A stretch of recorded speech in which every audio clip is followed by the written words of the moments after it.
naka-video naman ito para makita natin. So, one of the things na nag-click o nag-spark regarding this Tale of Two Forts, Tale of Two Cities, Charles Dickens, Tale of Two Forts, is that during the discussion a month ago, no, Doctor, na in the Facebook site na may lumalabas na Port San Felipe rather than Port Santiago. So, in that, nakita namin, bago ito. Kaya, samantalahin ang pagdating dito ng Dr. Luther para makita natin kung ano ba talaga. At nung pinasa namin sa mga site, no, ang dami nagsasabi, sana makaka-attend kami. Mga nagsabi, a-attend sila. At yung mga iba naman, sana naka-video ito. What I mean yung live, ang tawag is streaming. Streaming. Tignan natin. So, total naman, si Pastor Leo nandyan. So, with much ado, we welcome Dr. Luther para makapagbigay ng iba pang mga ideas at siguro informal ito, ano? Informal. Pwedeng pumasok-pasok na lang yung mga discussion, mga ideas para strengthen up yung mga bagay-bagay regarding the Protestant service and other things. Yeah. No? And we welcome Dr. Luther at para sa'yo na, Dr. Luther. At we welcome you. Okay. Thank you.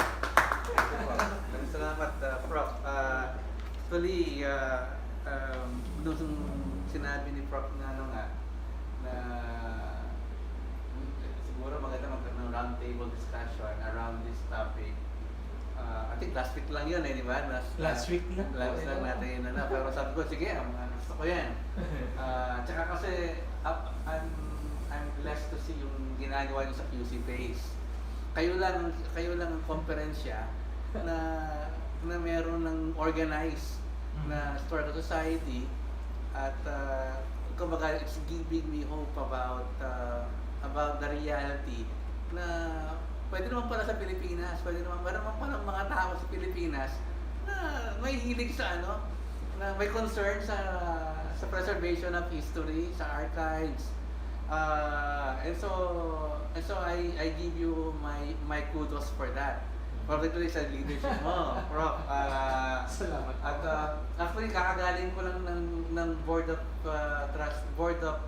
meeting ng General Commission on Archives and History na ginawa doon sa Metesco, sa Methodist Theological School sa Columbus, Ohio. Ako member ng board member at large ako. Si Kuya Ming, he's representing Philippine Central Conference. And I think you will do that next year. Ikaw naman papalad sa kanya. Ako member at large ako. In-invite ng General Secretary. Kaya dalawa kaming Pilipino doon. At nung nag-report si Kuya Ming, report nga niya yung work ng QC Face. At parang ang dating, magpipiggyback na lang ang buong Pilipinas sa ginagawa ng QC Face. Parang ganun ang dating because of what you've started. So I'm very hopeful talaga. Very hopeful na now we're moving forward. Yeah. And it is a good, yung mga ginawa niyo ng mga convocation before, I think it's all going to expand from here on. And also itong gagawin natin ngayon. And so, A Tale of Two Ports. Ang galing ng gumawa ng title na to. Sino nakaisip ng title na to? Galing. Ay, Charles Dickens and Kasi nagsimula ito nung July. I think a week after I came from my visit to the Philippines, sa Manila nga. Kasi nung nandito ako, inanap ko yung mga historic sites. Gaya nung kasang ginawa yung service ni Toban, Teatro Pilipino, no? At yung mga ibang sites sa Manila. Sinamahan ako ng ni Pastor Edwin Abad from NAX. And so, pinost ko yun sa Facebook. Yung finding na yun, yung lugar ng Teatro Pilipino. At nagkaroon ng discussion doon. Nagtanong si UP. Nagtanong sa UP tungkol sa First Protestant Service na ginawa ni Captain George Tal. At binanggit doon ni Yuffie, sabi niya doon sa message niya, doon sa comment niya doon sa Facebook, sabi niya yung ginawa na service ni Captain Gerstal doon sa Port Santiago. Sabi niya gano'n. So, nung sinabi niya yung Port Santiago, kinorek ko siya. Sabi kong gano'n, sabi ko, I think hindi naman, based sa memory ko, kasi doon sa librong sinulat ko nga, doon pa lang na-identify ko na hindi ginawa sa Port Santiago, ginawa sa Manila. Hindi ginawa sa Port Santiago, ginawa sa Cavite. Kasi doon, kaya sabi ko sinabi ko kay Yuffie, sabi ko, ito ay ginawa sa Cavite. Hindi ko lang sigurado kung saan sa Cavite. Saan merong port sa Cavite? No? Ang initially nala ko, Port Stanley Point, kasi wala naman ako dito eh. Pero alam ko, nang nadidinig ko, merong naval base sa Cavite, yung Stanley Point. Di kaya Stanley Point yung lugar na yun. Sabi sumagot ka na si Yuffie, sabi niya, palagay ko po, Port San Felipe, sabi nga gano'n. Oh, doon ko lang nalaman na meron palang Port San Felipe. At nag-google ako gano'n, abay may port nga. Yung mga lumang litrato na parang mukhang Port Santiago din, mukhang Intramuros din. Pero maliit nga lang. No? Kaya na-excite ako dahil eto, while we were having this discussion, we were discovering something. No? So, yun ang present ko sa inyo ngayon, yung a much more expanded version ng discussion na yun. Kasi gusto ni Kuya nga, sana mas maganda kung may paper, no? Pero I think a paper can be written from this one eh. No? So we're gonna talk about yung question about the earliest present worship services in the Philippines. Okay? And so the best starting point for this would be Captain George Stahl. And so since si Captain George Stahl, he was a chaplain of the first Montana Volunteers. Kasi yung mga dumating na mga American dito, they were divided into different regiments eh. Mga volunteers. They volunteered to serve, no? Galing lang mga iba-ibang mga state yan. May mga galing Nebraska, Montana, Oregon. Mga volunteers yung mga bata lang yun. Ang sabi nila, mga soldier boys eh. No? At meron din mga nag-volunteer na mga Methodist ministers. Chaplain, at isa doon si Stahl. No? And he was an ordained elder sa Montana Annual Conference.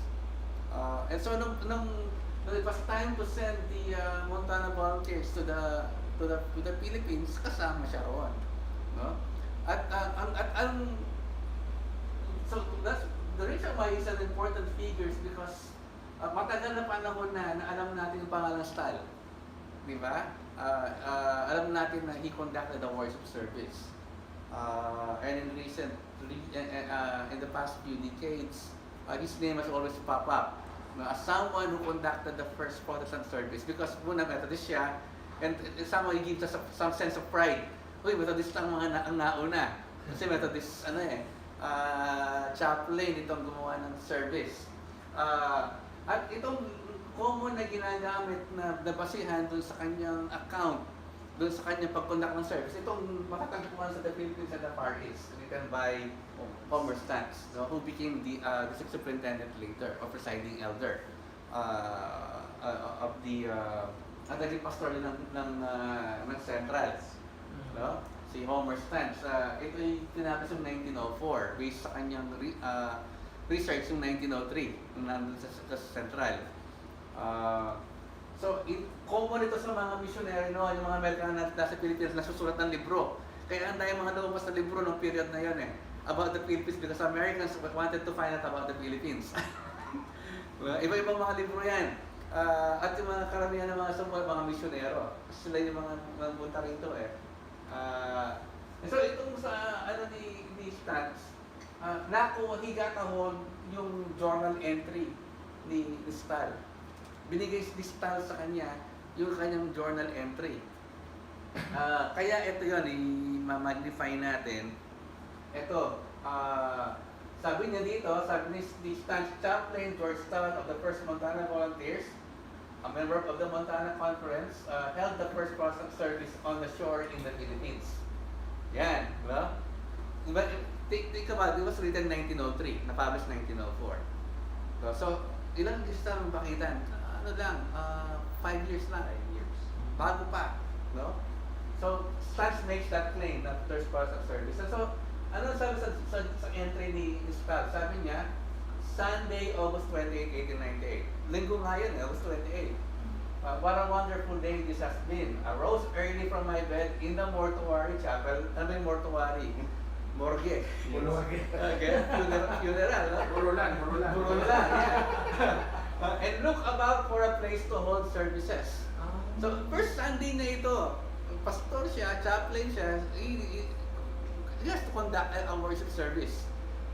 Yun ang trabaho niya eh. So the most acceptable place was one of the old Spanish dungeon facing the bay. No?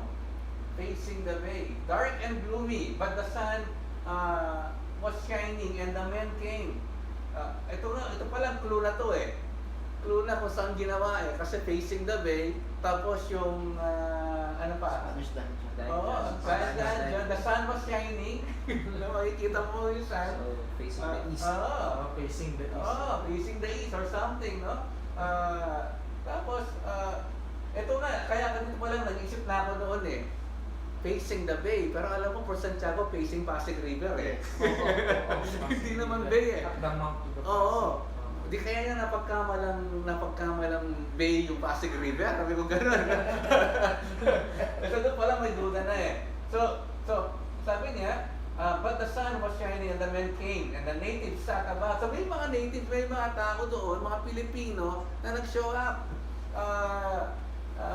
about the outside and near the door. And barred windows. Kumbaga, inuusig sa kanila anong nangyayari. Sumisilip sila. No? And then, kumanta sila how the place was transformed. Pero pastor, Yes. the Spanish dungeon facing the bay, dark blue, but the sun was shining and the men came. It doesn't necessarily mean that the dungeon is facing the east, because the dungeon is facing the bay. The dungeon at the time, itong Anda Circle was not a land, it was a sea. It was yung paganon, itong gilid ng Fort Santiago. Oo, wall yun na itong ano na to, lupa, dagat pa rin to eh. Dagat pa rin. So may possibility pa rin na talagang dagat pa siya. Even the Bureau of Internal Revenue, dagat yun. So may possibility na Yes. na pwedeng mapagkamali Yes. for Santiago. Oo. Based on this account. Yeah. So tingnan po natin ulit yung description dito. So how we stand the place was transformed and how the people wondered at our service. Yung mga mga native na nandun, they wondered. And my text was on the power of God and He showed Himself to us. No?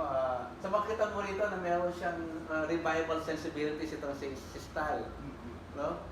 The fact na yung language niya, yung lengguwahe niya, I was talking about the power of God. No?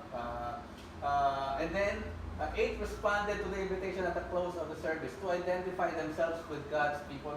So tinutukoy na rito yung mga natives. In another account, I'm gonna show that to you later.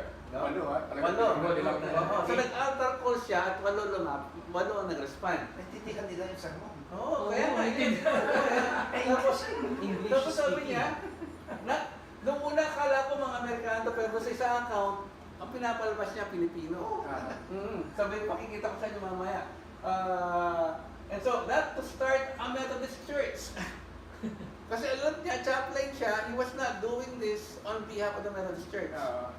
Ano to? Kumbaga, service siya, di ba? But to band together to honor God, para to honor God. Ganun sabi niya. This was the first distinctive Protestant religious service, so the people tell me. So, base sa sinasabi ng mga tao sa kanya, ito yung kauna-unahan na Protestant service na nagawa sa Pilipinas. Okay? So, for to hold any but the state service here to forfeit debt. So, kung nga naman, bawal lang ang ano, di ba? Ang hindi catholico ng time na yon.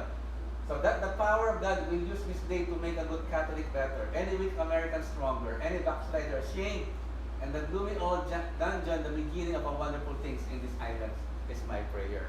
So ganun yan, wala masyadong details, pero merong mga clues dito sa kanyang account. And somehow, Pero yung tiniklaim ni, pastor tiniklaim ni Bishop Nakpil at saka ni Bishop Panicheria, anong year yun? 1898 and 1899. Samantalang this one is 1808. no, 1898 po. 1898. Okay. Makakati po tayo doon. Doon tayo mag So, ito ko sa inyo mamaya, yung kay Bishop Nakpil. So, sabi ni Stan, this was the first distinctive Protestant service in the country. Totoo nga ba yun? No? And we know it's not the first one. Alam natin yun. Kasi before he did that, there was a service already conducted by the YMCA. Kasi yung mga YMCA, Young Men's Christian Association, para silang youth fellowship eh. Yes. They were a youth fellowship, pero nagpadala din sila ng mga chaplain. No? Si Frank A. Jackson tsaka si Charles Glantz. Si Glantz naging presidente later ng Silliman. Si Charles Glantz. But they were a chaplain working for the YMCA. And I think, if my memory serves me right, itong si Jackson Methodista. No? But they were the ones who did a service that precedes yung August 28 service ni Stal. No? At ito'y matatagpuan dito sa the Cross of Christ in Bololan. See, again, talim siya, maraming sumusulat about the Philippines. And so, ginawa ni John Marvin Dean, na isang misyonero ng YMCA. No? And so, ito ang sinabi niya. Upon reaching our headquarters, an old Spanish barracks known as the Cuartel 14.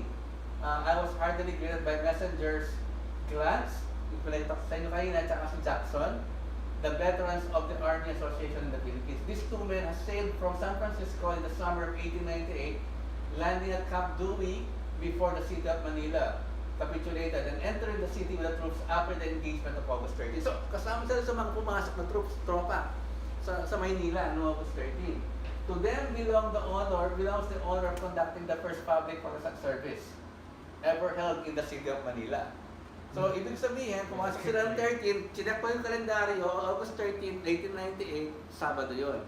So, most likely the next day, August 14. Doon ginawa yung service. Ito yung ginawa, sabi niya, under the canvas of a large tent, hastily erected at the southern end of Puente de España, just without the walled city. At based sa research ni Yufi, ito yung pinost sa Facebook ni Yufi. Ayan, yung nakita niya sa Biblioteca Nacional de España, meron pa na picture ng Puente de España. Okay? So now, alam natin na dito pala ginawa, at least itong recorded, na mas nauna pa kasi sila yung unang pumasok sa Maynila eh. No? Na preceding yung August 28 ni Stan. So alam natin na hindi pala yun yung first distinctive. 2 weeks before. Oo, weeks before. And so kung titignan mo, nabasa ko rin kasi dun sa article ni Gerald Anderson na naging professor sa UTS, misyonero ng 1960s, late 50s and 60s sa Pilipinas. Gumawa siya ng isang libro, Studies in Philippine Church History. Maraming mga articles doon, mga essays. At siya sumulat ng isang essay doon. Sa Green Book. Oo, Green Book. Na din-dispute din niya yung account ni Stantz at saka ni Stahl. No? Sabi niya, inaccurate daw yung kay Stantz, yung libro ni Stantz. At sabi niya, meron daw pang nauna na Episcopal at YMCA nga. Kaya doon ko nalaman, doon ko hinahanap yung Christ and Bololan na libro na yun. Si Gerald Anderson ang una nakadetect nun, nagsabi. Pero yung Episcopalian, na-confirm namin ng UP na mali yung wala Episcopalian.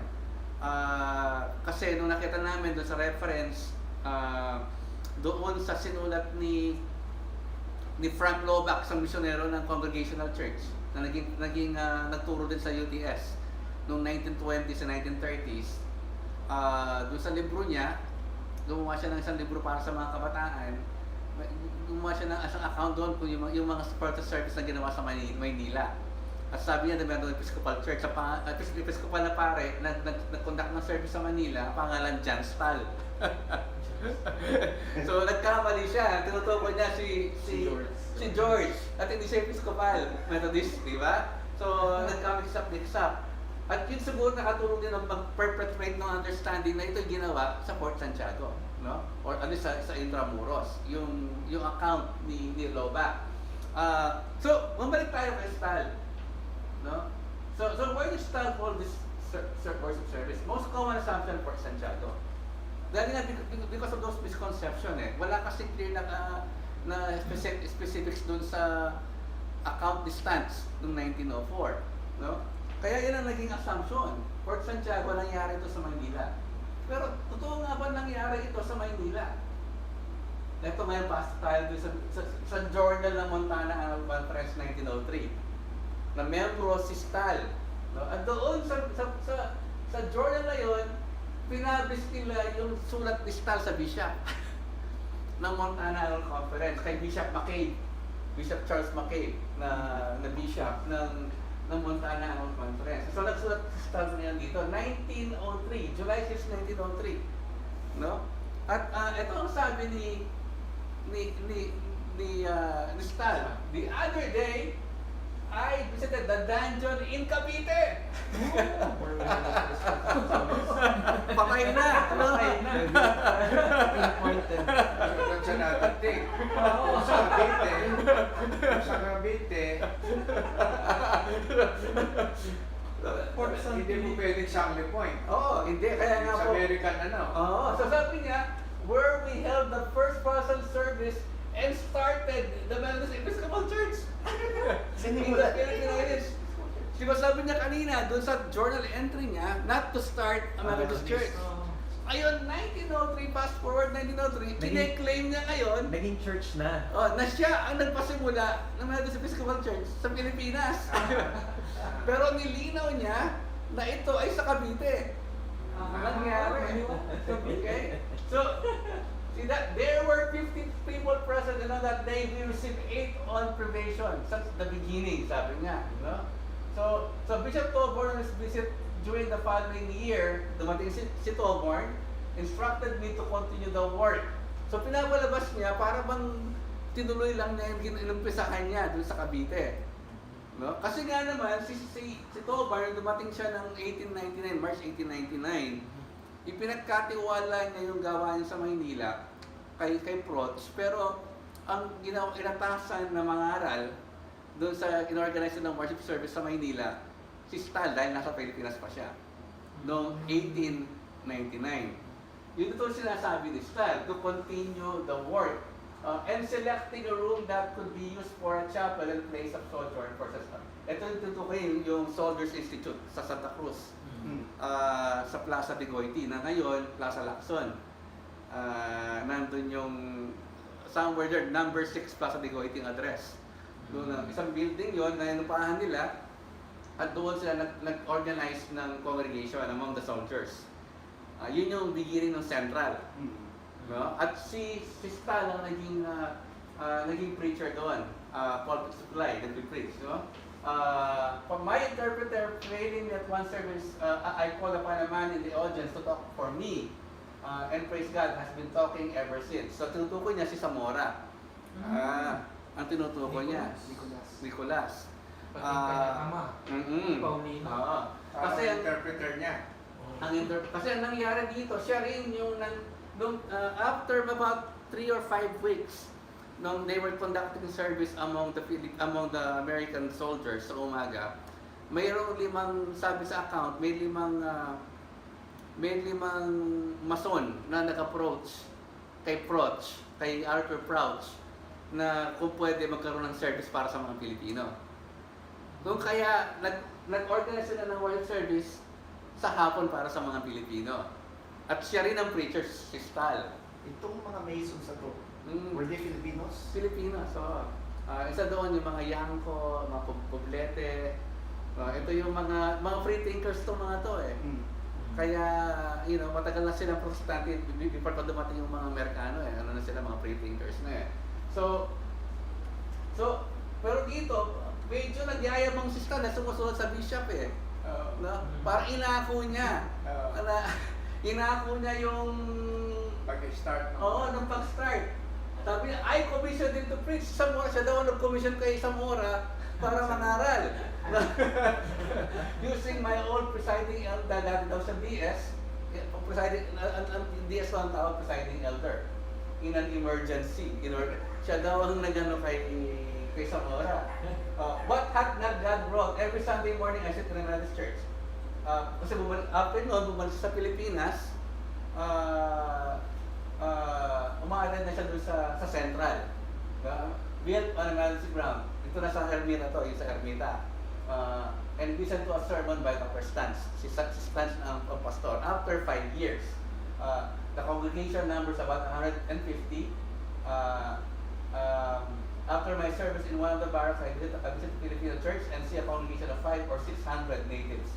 And hear the grand old gospel preached to them by one of their own number.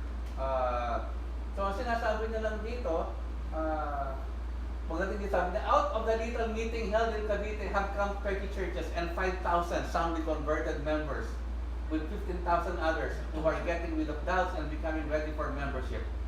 No longer needed in this work. Wala na yun. So ano sinasabi niya dito? Na para bang kinokonek niya yung beginning ng Methodism sa Pilipinas doon sa ginawa niya service sa Cavite. Na malaki yung role niya. No?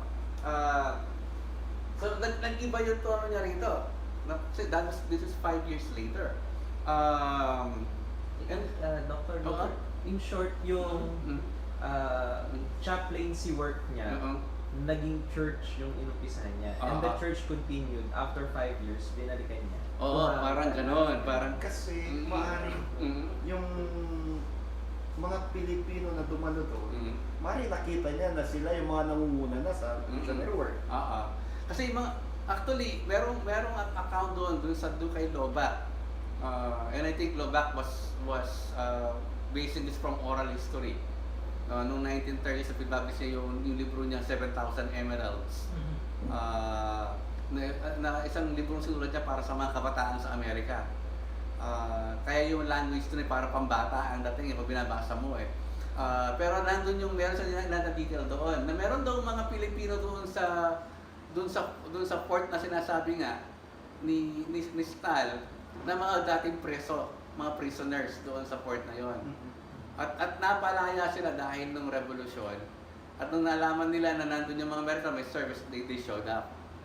Yun ang sinasabi doon sa... Pero hindi ko alam gano'ng ka-accurate yung sinasabi ni Lobac kasi alam natin na inaccurate naman yung mga account niya eh. Maybe he's just basing it from oral Yung kunento sa kay kanya. Lobac na ginawa na pagkamala niya episcopal si John Pascal dahil sa simbahan, Methodist Episcopal Church. Oo, tama. Yun ang nasa isip ko kanina. Kaya mas maaaring isa din reason yun, no? So babalik tayo dun sa Cavite. Totoo nga bang Cavite nangyari ito?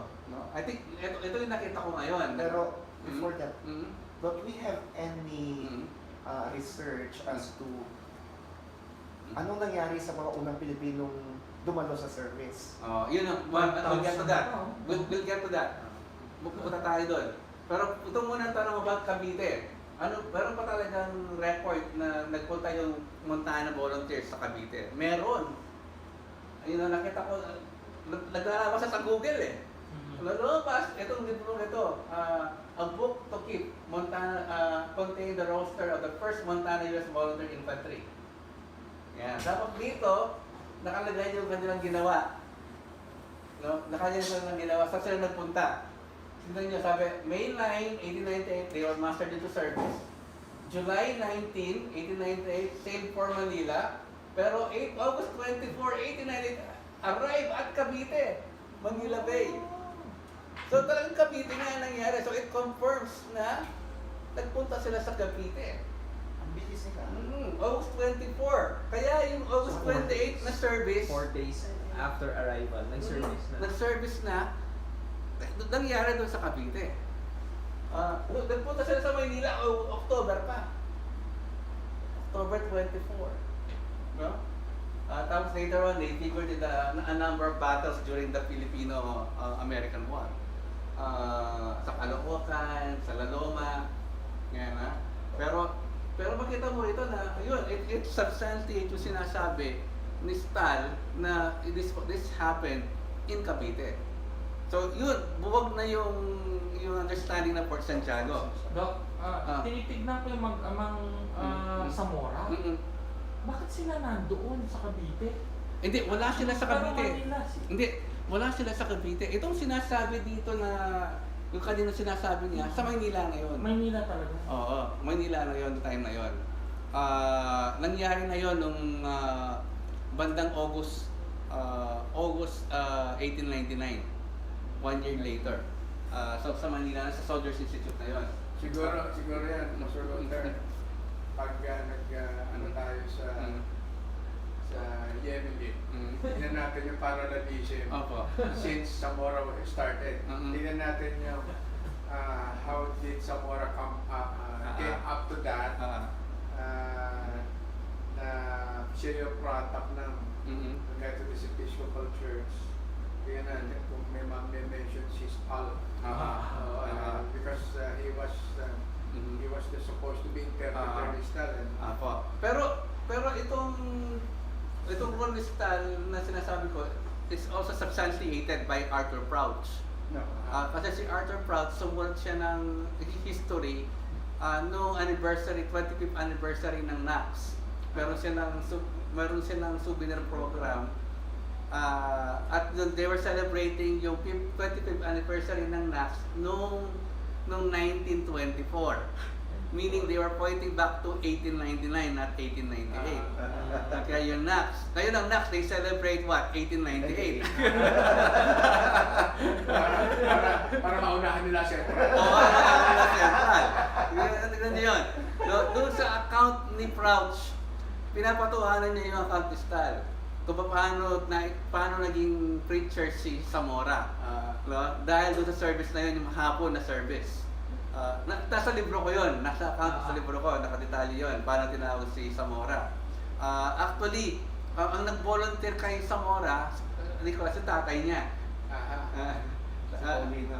Kasi ang tinanong kasi nila si Paulino muna. Ay, hindi ko pwedeng gawin yan. Sabi niya, itong anak ko mas marunong sa akin, sabi niya. Tapos tumayo si Zamora. Hindi man lumapit sa harap sa Zamora. Doon na sa kinalalagyan niya, doon siya nangaral. Then they realized they had somebody there in the group na kaya palang mangaral. Kasi nga yung interpreter hindi dumating eh. Hindi nag-show up eh. Kaya yun. And so, Pero there was a mention kanina. Apo. There was a mention of Plaza Goiti. mhm. Di ba pinaghahanap ng room Mhm. and then there was one in Plaza Goiti, Mhm. now Plaza Lacson. From Plaza Goiti, Mhm. Bichage, Santa Cruz, Magkakalapit lang mo yan. tulay ng Mhm. patungong Binondo? Loton. Saan kaya dun sa ano? Oo, mamaya papakita ko sa inyo mapa mamaya. Meron tayong mapa Kasi niya. gandang balikan eh. Opo. And so ngayon, kung Cavite nga, ano ang candidate? Most likely candidate, ito based sa usapan namin ni UP, at saka ni Prof, nung sa Facebook na last 2 months ago, Fort San Felipe. In Cavite. In Cavite. Well, in Cavite yan. Ito yung, meron pong mapa si May Prof. mapa. Papakita niya mamaya. And so, ito yung Stanley Point, Stanley Point dito, parang ganun po yun eh. Ito yung Stanley Point, ito yung Cavite. Meron ditong Port San Felipe. Ayun. Ako ang inala Kasi mo. baka mamaya, it's just a small, Oo. So, smaller than Fort Santiago. magkaiwalay po talaga sila. Oo. So, nung nabasa ko nga yung Cavite na yun, nung natuklasan ko nga yung letter ni Stal, akala ko, most likely, Stanley Point ka kung ganun. Pero di ko nilagay sa footnote dahil hindi tayo sigurado eh. Hindi mo pwede nilagay yun eh. inala ko Stanley Point. Pero nung nag-usap kami ni UP, ano kaya yung magpipit-description na merong dungeon na mukhang parang Port Santiago sa Cavite? Kagad na sinagot, Port San Felipe po, sabi ng ganun. Ayun ko lang nalaman yan, kaya meron pa ng Port San Felipe, no? Then, saka, for the sake of the historical society, kung existing pa yung Fort San Felipe, parang ang ganda puntahan. Yes. Oo. Tama. Ano siya, naval base siya ngayon. Naval Oo, base. Kaso restricted dahil nga naval base. Oo. Ah, Philippine Navy. Philippine Navy. So ayun po yung Port San Felipe. Hindi, Ay, ganun ano, yung pinag- ano, Parang Intramuros. Mga Intramuros eh. Mga Intramuros. Yan ang Port San Felipe. Meron siyang feature sa parang... Sa Old City. Oo, Old talaga. Ito yung Old Cavite. No? I just want to add, Okay po. no? Remember 1872? Prior to Gombursa, Mhm. yung Cavite Mutiny, it happened in Port San Felipe. It was La Madrid, Oo. no? Nag-rally Yes. siya against Apollo y Serpicio, kasi bumaba ang sweldo Tama. nila. Diyan linusog ni Izquierdo, Oo. yung mga taong ito, diyan sila minasakyan. Yun sila minasakyan. Oo. At pinupunto nila ang utat ay yung tatlong pare. Mhm. It happened now in. Mhm. Oo. Mhm. Actually, kung titignan pa nga natin, inistigate ng mga Mason from Pandacan. Ang usapan nila Madrid from Port San Felipe, pag nagpaputok kami ng Quitis, kasi ibig sabihin, kita-kita pa ang Cavite City sa Pandacan. Pag nagpaputok kami ng Quitis, yun ang hudyat ng rebellion. Eh, nung pala piyesta lang. Kapag kamala nila, Madrid. Kaya doon, yun, sinapres. So yung Quites, galing sa Bukawi. Ibig lang sabihin, no, nakikita, natatanaw Oo. from Pandacan to, ano. Interesting na Very yun. historical Social. yung Port San Felipe na yan. Kaya isa pang tanong, anong ginagawa ng mga Amerikano sa Port San Felipe? Oo. Ang ibig sabihin, before nila nilusob yung Maynila, dito Yes. muna sila nagpunta. It became a place of ground for preparation for a much bigger invasion. At dyan sila dumaong. Oo, dumaong. So, ang sabi dun sa nabasa ko sa internet, hindi ko alam kung gaano ka-reliable ito kasi nga wala tayong libro eh. Oo. Dumating daw yung mga California volunteers nung June 1898 dito sa Port San Felipe with the permission of General Emilio Aguinaldo. Kasi nga nung time na yun, di ba nasakop na ng mga revolutionaries yung one of the country. Manila na lang hindi. And so, most likely, Aguinaldo already held this place. Kaya dito pinapunta yung mga Amerikano. Good pa sila noon eh. hindi pa bumalik na ng mga Amerikano, hindi pa sila time na yun. Kaya dito sila nagpunta. Kaya nandito yung mga Amerikano. So yun, so ang question is, why establishing the accuracy of the location, meaning Cavite is important, and in all likelihood that's Port San Felipe, no? At least now, as far as we're leaning towards is Port San Felipe. But again, we still need to verify by ocular inspection. No, something that a project mo nyo from punta. So bakit mahalaga ito? Kasi it can either elevate or decrease its place in the beginning of Methodism in the Philippines. So in terms of yung kanyang importansya, doon sa pagkaunawa natin, in terms of its significance sa history ng Methodism sa Pilipinas, it depends nakatali yun dun sa location. Kasi alam natin na Maynila eh. Eh ngayon, kami din pala sa Port San Felipe, now it changes the narrative. No? At a good example would be, kasi nga, ito ngayon, no? Ito yung si Bishop Tovar nung dumating siya noong February 28, 1899. Sa Pilipinas. Dumating siya with the official order from the Methodist Board of Missionary Board, yung Methodist Missionary Society, no? Na kasi kailangan mo ng blessing ng Missionary Society ng Missions Board. Because nagtayo ka ng mission doon in the name of the Methodist Episcopal Church, nullified yun kung walang blessing ng vision board. Kasi sila ang nagsasabi kung tatayo ka ng church doon o hindi. Kaya ito yung pinaka-first official mission ng Methodist Episcopal Church sa Pilipinas, yung pagdating ni Tobarn noong February 28. Actually, nasa Hong Kong siya a week before. Naghihintay siya ng instruction mula sa missions board. At nagpadala ng telegrapya sa kanya ang mission board, si Adnan Leonard. Ang sabi, go. Go. Meron akong kopya ng telegrapya na go ang nakalagay. Pero yung go na yun, coded message yun, mahaba pa ibig sabihin nun. Kasi nagtitipid nga sila sa bayan sa telegraph. Basta meron silang usapan pag nakita mo yung word na go, ito ang ibig sabihin. Magpunta ka na sa Maynila, ang umpisa mo na, yun ang ibig sabihin. So, nakuha ni Tobarn yun, mula Hong Kong, nagpunta siya sa Maynila, February 28. At and there na-meet niya sila Arthur Proch, no, yung mga pioneers na si Arthur Proch dumating sa Maynila December 5, 1898. Dati siyang misyonero sa Bombay, sa India.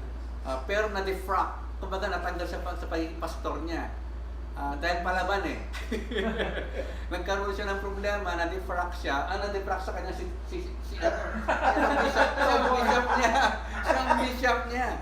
No? So, pero kinonsider ng Methodist Church yun, dapat naging independent. Ang Yung si Arthur Proch. Arthur Proch. So, dumating, Naging independent yung... oo nga, pero si Proch dumating sa Maynila hindi para magmisyon. Dumating Business. para magnegosyo. Business. Kasi nga, bagong opportunity, business opportunity. Nag-open up ang Maynila, ang sabi, he's a lumber businessman Yun ang niya, produkto niya yung lumber. No? And so, pero ang background niya, dati siyang misyonero sa India. So pagdating niya sa Maynila, December 5, inintay niya dumating yung kanyang asawa. Dumating yung asawa niya, si Eliza, noong February. At nung dumating si Eliza, in-encourage niya ang asawa niya, si Proch, bumalik ka naman, mangaral ka naman, no? Kaya nagsimula mangaral si Proch. Sabi dun sa accounts. Ang nagsasabi nito, si Alejandro. Si Bishop Alejandro, Didi Alejandro. Oo, kasi most likely na interview ni Alejandro si Proch. No? Kaya nagsimula lang siya mangaral February na 1899 na yon. Sa eskolta. Not under the Methodist Church. Oh, no. Not for the... Mas nangaral lang siya, parang independent lang. Upon the project of his wife. Ito wala si Proch. Yung asawa niya yung naging bishop. Asawa ng bishop. Ito si Proch, Arthur Proch. No? He's more of a maverick.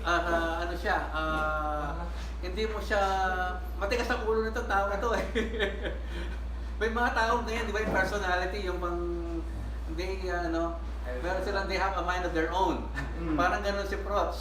No?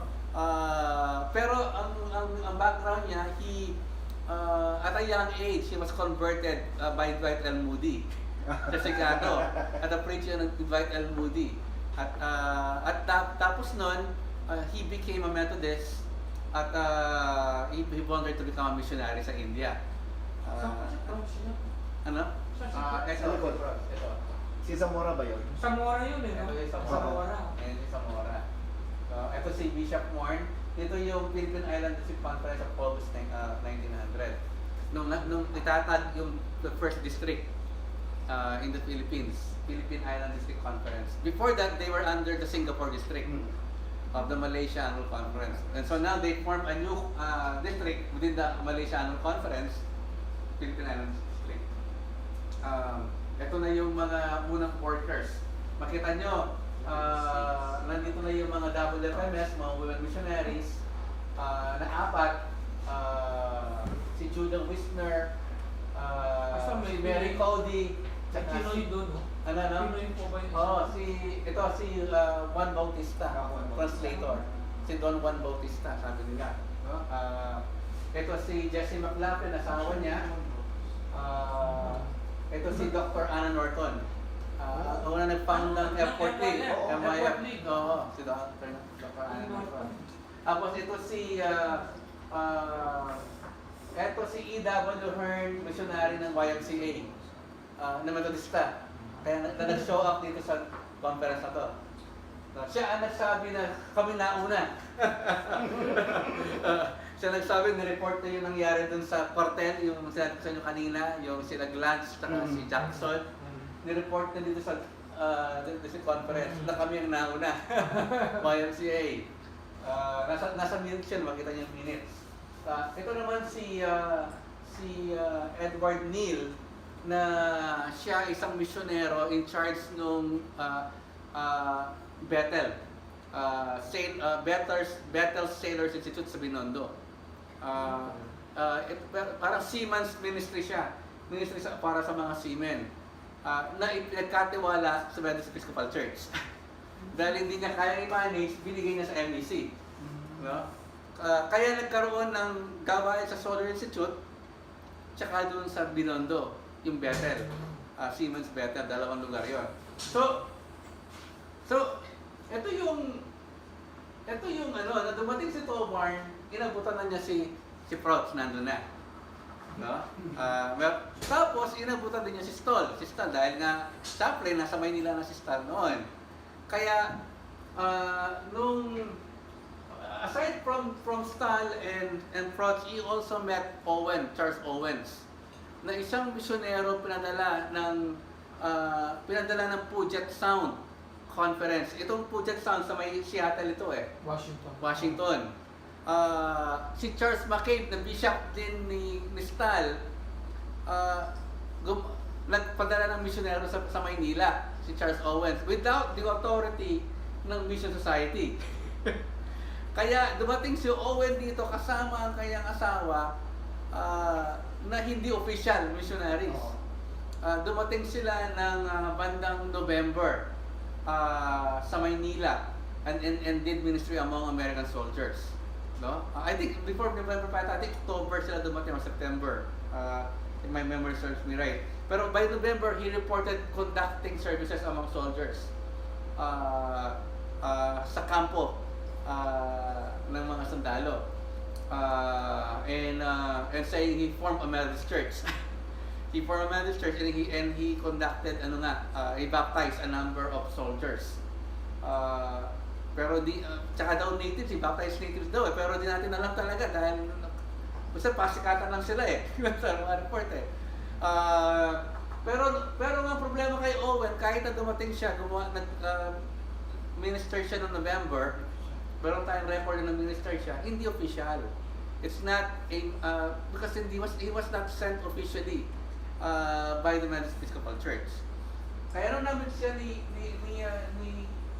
Tobarn, nagkausap sila, sabi dun sa journal ni Tobarn, impression niya kay Owen, mahina klase ito, sabi niya.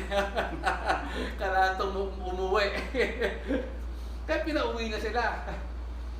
Kasi nagkasakit siya nagkasakit si Owen, sakitin. Tsaka hindi official yung kanyang appointment. Kaya after dumating si Tobarn doon, pinauwi si Owen.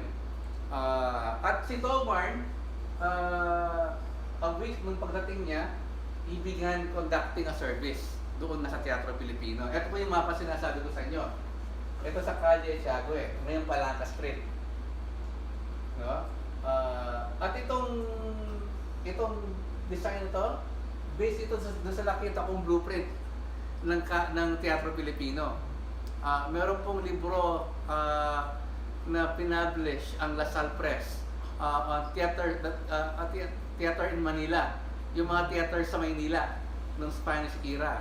At isa doon na feature yung Teatro Pilipino. Nandun yung blueprint ng Teatro Pilipino. Ganito yung profile niya, mukha siyang ganito. Ganito yung itsura niya. At doon ko nakita yung street kung nasa siya located. Along Echagüe, corner P. Gomez. No? Tapos, malapit lang po yan. Ilang yards lang yan doon sa Plaza Lacson, Plaza de Goiti. Kaya naman it makes sense na naghanap sa lugar, malapit lang.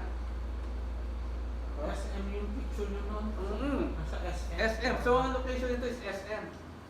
SM Quiapo. Oh, Yung clearance store. Yan yun. Tsaka yung dating SM Yung una, yung Shoe Mart. original na Shoe Mart doon. Shoe Mart. Ayun, nandun yun. So ito yung sabi ni Tobarn. Ito yung nakita ko sa kanyang journal. Actually, meron po akong kopya nung nung journal niya na wala. Hindi ko lang nailagay dito dahil nasa ibang computer ko. Na yung kanyang handwriting sa pakikita ko sa yung handwriting ni Tobarn sa kanyang diary. Ito yung sabi niya, at 9:20 a.m. I went to the theater and found a dozen soldiers at the door and a few others. We went in and somewhat slowly over 70 persons came in and took seats in the main floor while from 30 to 50 Filipinos stood without the railing. Ayan, may mga Pilipino nag-show up kasi in-announce ito sa dyaryo. Pinablish ni Crouch sa dyaryo na magkakaroon ng Protestant service. Kaya may mga Pilipino nag-show up. Ito yung mga pre-takers, mga Pilipino na galit na sa mga Kastila. Mga Pilipino na ayaw na sa Iglesia Katolika. Nung nabalitaan na meron ganitong service, they showed up. Sabi na things move slowly at first, but when I began to preach, the Spirit wonderfully helped. And seldom in my life have I felt preaching to be such a luxury. We had a collection and got $82. With $50 were given by one man, and most of the audience were Protestant. So ito yung account na sinasabi natin that marked the beginning of a congregation among American soldiers. Kasi nakita ni Tobarn, we have enough people here to organize some form of ministry or some form of a congregation.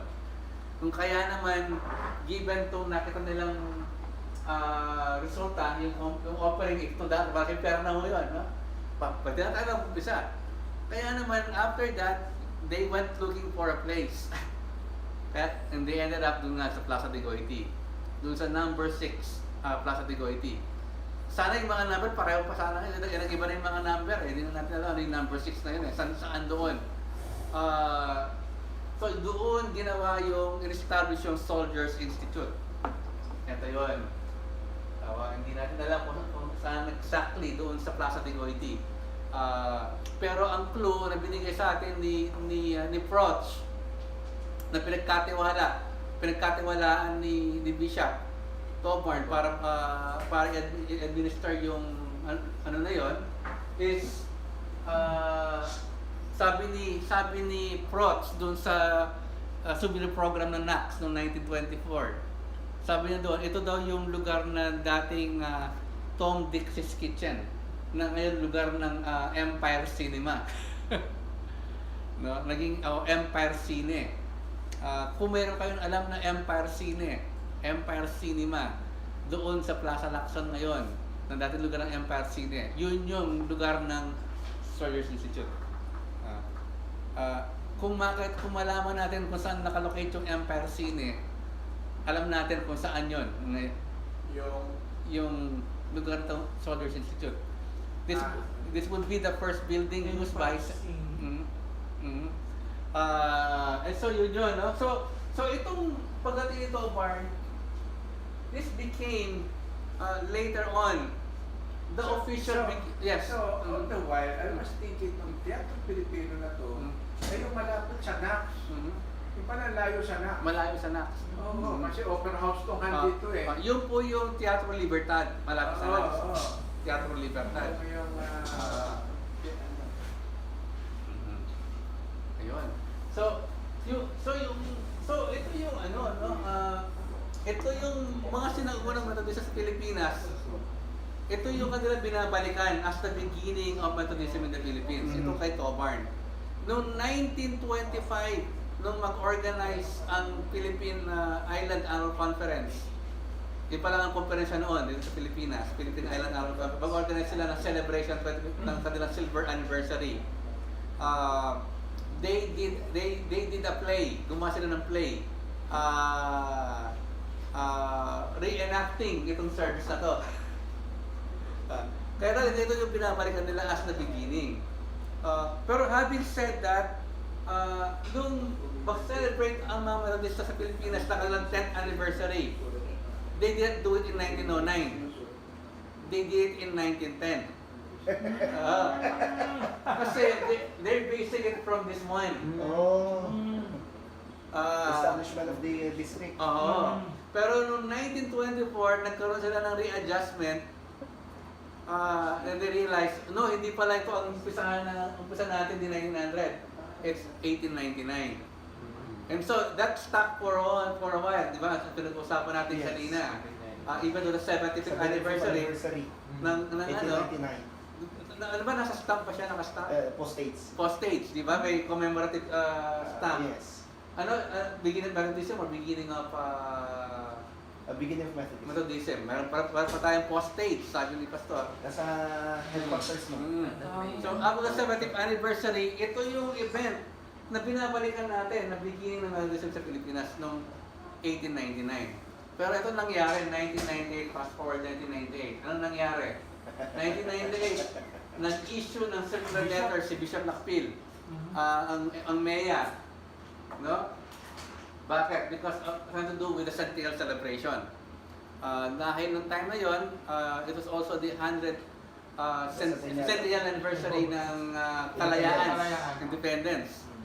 At nagkaroon ng move within the UFC Church, ng UFC, na isabay doon yung ating centennial din, ng 1898. Kaya naman nag-issue ng circular letter si Bishop Nakpil.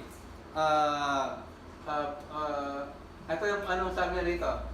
Dear colleagues, to all church workers, local church committee on setting of celebration of MEA, dear colleagues and friends, the coordinating council in its meeting August 8, 997 adopted two important documents of the centennial celebration, following a report by the chair of the commission.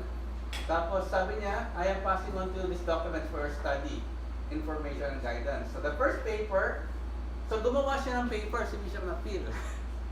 Addresses the issue, why do we begin our centennial celebration in March 1998 and not 1999? See that? So talagang alam nila, they're gonna change it from 1899 to 1898. Kasi sa Coco na yan, matindi yung debate nila ni Bishop Triche. Ayun.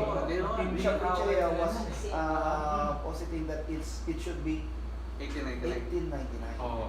Yan. So kaya they had to come up with a document, no?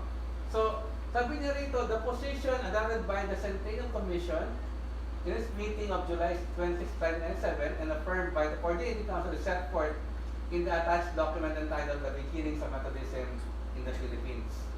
1898 to 1899. Diba, ginawang parang isang buong taon. Yun ang beginning. Para lang maiuro ng 1898. At ito yung attachment, yung paper na yan, na beginnings of Methodism in the Philippines, 1898 to 1899. Sabi rito, the problem, the decision addressed a problem. Why begin the centennial celebration in 1998 and not 1999? The question arises from two basic dates critical to the beginnings of Methodism in the Philippines. The first date is August 28, 1898, Taistal, when the first Methodist service attended by both American soldiers and Filipino civilians was held in Manila. Okay, ayan na. This service was conducted by Reverend George Stal, who was a Methodist chaplain, a member of the Montana Conference assigned to the First Montana Volunteers, so on and so forth. The other date is the first 2 weeks of March 1899 when Bishop Colborn visited Manila and acknowledged the beginnings of Methodism in the Philippines and organized it into a church connection with the Singapore district of the Malaysia Annual Conference. So, pinakatapusan nyo, no? There are those who believe that the centennial celebration should begin in March 1899 to commemorate the visit of Bishop Colborn in 1899. And there are those who feel it should begin in 1998 to celebrate the August 28, 1898 event. The position of the Centennial Commission is that the period between August 28, 1898 and March 1899 covers the beginning of Methodism in the Philippines. See that? Kaya mahalaga, no, yung pinag-uusapan natin. This is based on a reading of historical developments both in the Philippines and the US that show that the two events are not unrelated. So kumbaga, ginawa ng link yung dalawa. inilink, no? The implication of this reading is that one event should not be taken in isolation from the other. Okay? Kaya mahalaga yung lugar eh. Kasi that will change the dynamics eh. Itong paglilink ng dalawang event. But both events and the period they cover between them are to be regarded as constituting the actual beginnings of Methodism in the Philippines. Therefore, the year-long centennial celebration, so ginawa lang year-long celebration, should be 1989 to 1999 as formally decided by the Commission. So ayun ang yan ang kumbaga yan ang nakikita na ninyo yung paano nila ito nina-rationalize. Sa Baguio area we attended the centennial celebration at Luneta. However, we had our culminating celebration for the South China Sea Rim at Lingayen and on 1999. 1999. Dahil kay Bishop Arichea. Yes. Kaya pala. At that time, hindi pa na-exhaust yata Hindi. yung research eh. Hindi. Ni walang historian yata. Wala. Umupo. Wala. So ito yung sabi niya ni Bishop, no? The holding of the first process service by Chapel Stalo on August 28 was tremendously significant. First, what was merely a possibility has now become actual, thus demonstrating that religious freedom has now come to the Philippines and shall stay. So para ba sinasabi nga that this ushered in the beginning of religious freedom in the country. Kaya significant. And then Protestantism as an alternative version of the Christian faith to Roman Catholicism has by this event planted itself on Philippine soil, never to be uprooted. So it was the beginning of Protestantism. Yun ang sinasabi nila significance sa itong event na to. And then sabi niya rito, while the first Protestant service was held under the auspices of the American military, attended by American soldiers, and conducted by a military chaplain, there is a Methodist component which must be seriously taken into account. So basically, alam nila yung maari question na hindi naman to Methodista Methodist event eh. It was this was a chaplain of the US military. He was not doing this on behalf of the MEC, no? Methodist Episcopal Church. Which in the first place, si Stahl mismo, sinabi niya, not to establish a Methodist church. Pero, yung sulat niya sa kanyang obispo, nagmagaling na siya. Nagmagaling na siya. Parang mga district superintendent. Kapag nag-report sa Pero Dr. Luther, tingin ko kasi when you're starting, hindi mo naman napo-foresee kasi yung future. Oo. Pero after how many years, when you look back, yung nag-start pala, nag-lead pala sa ganitong congregation.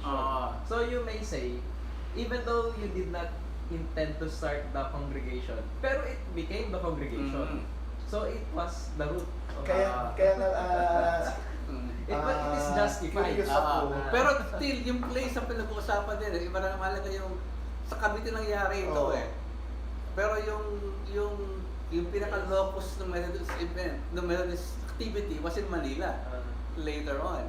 And so how do we make those connections when we're talking about two different locations? It's So yun ang It's Cavite.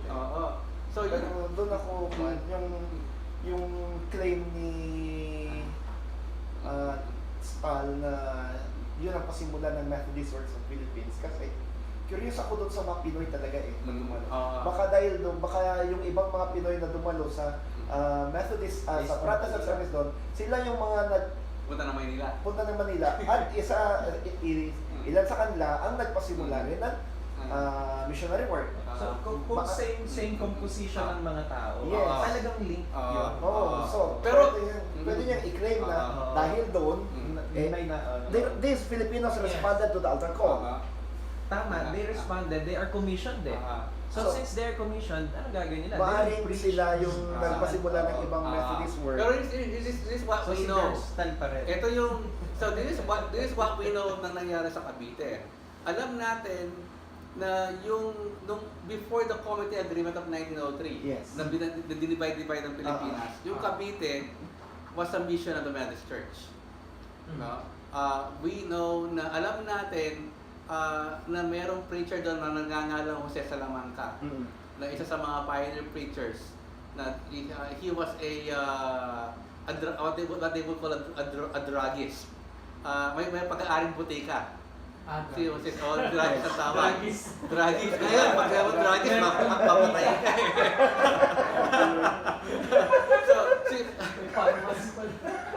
So si Jose Salamanca, he was one of the pioneer preachers of Methodism, and he's from Cavite. At meron din claim that the whole town in Cavite was Protestant. No? Again, because they already have this revolutionary sensibilities to begin with. Hindi dahil nag-mission sila doon. Bago pa dumating yung mga Amerikano, galit na to sa mga iglesia, sa Iglesia Katolika. No? Itong mga free thinkers na to eh. And so, ano nangyari sa Cavite, Methodism? Nung 1903, nagkaroon ng committee agreement. Binigay ang Cavite sa mga Presbyterian. So sila Jose Salamanca, they became Presbyterian from there on. So, ang hindi lang natin alam, ano yung link nila sa Salamanca, kung meron pa silang link doon kay Stal. Kay Stal, yes. Oo, doon sa service na yun. Sila ba yung kasama pa sila doon sa mga nag-show up? Oo. Sino yung 8 natives na Oo, sino yung mga yon? So, kaya meron pa chance na pwede nating establish yung link through that route. No? Yun ang hindi natin alam. Kaya further research needs to be done on that end. Kaya yun ang ano doon. Yes, so definitely magkaiba yung sa Cavite, iba yung sa Manila. No? Walang nagpunta namangkat ng muna sa Maynila. Gawa lang but they were part nung mga sa Cavite. They were part of the Methodist mission until 1903. And so yun ang kailangan na research natin to further, kung gusto pa natin establish itong link na yan, yung continuity na sinasabi dito. No? And so, ito sabi niya, no? So sabi niya, while this is this was a chaplain's work, sabi niya rito, those who attended the service were not only American soldiers, they included Filipinos who sat about on the outside and near the door. And barred windows of the place where the service was held. Of the Filipinos who were in attendance, 8 responded to the invitation at the close of the service. To band together to honor God. Pero ito sinabi ko sa inyo mahirap, mga Pilipino lumapit. Pero hindi talaga tayo sigurado kung Pilipino nga yung mga lumapit. Nung nag-altar call. Ito lang yung interpretation dito, na Pilipino yung lumapit. Pero doon sa actual account, Stal letter, hindi sinasabi kung Pilipino yung mga lumapit. Mali niya, baka mga sundalo yung lumapit. Kasi, nagkaroon sila ng religious experience noong time na yun. Nagkaroon ng altar call, lumapit sila. Kasi hindi sinabi Pilipino. Pero dito ang assumption, they were Filipinos na lumapit. Kaya yun sa pang-question yun. We're not saying that it's not right. They included Filipinos. Oo. So, kaya yun ang mga ano dun mga nuances na dapat nating linawin. And then, at the time the service was held, Chaplain Stal did not think of establishing Methodism in the Philippines. However, in a letter dated July 6, 1903, printed in the minutes of Montana Conference, Stal referred to the service as the start of the MEC in the Philippines. So, meron silang kopya ng 1903 letter. Stal, pero Manila pa rin sinasabi. Hindi nabasa yung Cavite. So, meron silang kopya. Hindi maintindihan eh. Nandun yung Cavite eh. Di ba? Doon sa letter na nire-refer dito. Ito ngayon ang sabi dito. Ito ngayon. Pwede pa kibasa nga, Pastor? Ito. Yeah, Apparently, Chaplain Stal did not stop preaching the gospel in Manila after the first service conducted on August 28. Okay. Process natin yun. He did not stop preaching the gospel in Manila. Kasi ang assumption, sa Manila ginawa yung service eh. Di ba? Yes. Kaya may continuity. Continue, He Pastor. continued his work among both American soldiers and Filipinos. When Bishop James Thorburn visited Manila in early March 1899, there was already the beginnings of a Methodist congregation which he gathered formally in Teatro Filipino on Calle Chague and organized it officially into a church in connection with the Singapore district of the Malaysia Mission Conference. So ito again, ito na dahil yung assumption na may hindi na nangyari, kaya madali mong gawin yung conclusion that there was already a beginning of a congregation doon kung tuwang Maynila nangyari yun. Pero hindi ito Maynila eh. Diba? Pero in-establish yung connection. Continue. Itong, At the same time, he designated Chaplain Stahl to be responsible for continuing the services and the care of the congregation until a regular missionary could take over. In effect, Chaplain Stahl was the first Methodist pastor designated by Bishop Thorburn of this first Methodist congregation, now organized as a church. Thus, through the person and ministry of Chaplain Stahl, there was established a continuity between the first process of service and the beginnings of Methodist work in the Philippines. So nakita niyo yung conclusion. How do you have the conclusion? It's because of Chaplain Stahl. He serves as the link between 1898 at yung nangyari after March 5, 1899. Yung continuity. Pero having designated by Bishop Thorburn as the one in charge, was it as a concurrent position as a chaplain?